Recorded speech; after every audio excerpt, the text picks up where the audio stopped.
আমরা সিএপিএফ পেয়েছি এখানে 4 কোম্পানি। সিএপিএফ আমরা ডিপ্লয় করব।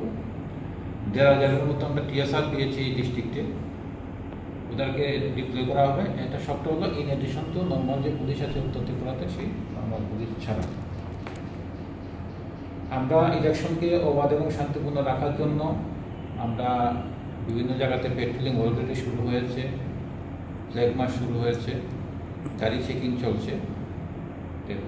আমরা জনগণের কাছে রিকোয়েস্ট রাখবো যে প্রত্যেকে যেন ভোট দিতে ভোট সেন্টারে আসে। পাশাপাশি আরেকটা জিনিস, বাংলাদেশে একটা অস্থির পরিবেশ চলছে। সবার কাছে একটা রিকোয়েস্ট থাকবে, কোনো কিছু পোস্ট করার সময় যেন একটু চিন্তা করে ভেরিফাই করে যে আমি যেটা পোস্ট করছি এটা সত্য অথবা মিথ্যা। আর এমন কোনো পোস্ট যেটা না করে যেগুলিতে সাম্প্রদায়িক সম্প্রীতি, যেটা আমাদের একটা ইন্ডিয়ার গর্ব, সেই সাম্প্রদায়িক সম্প্রীতি বিনষ্ট হয়। আমরা শান্তির পক্ষে আমরা সবাই মিলে কাজকর্ম করবো। আমি চাই যে উত্তর ত্রিপুরাবাসী আমার এই আলোচনা সারা দেবে। সবাইকে ধন্যবাদ।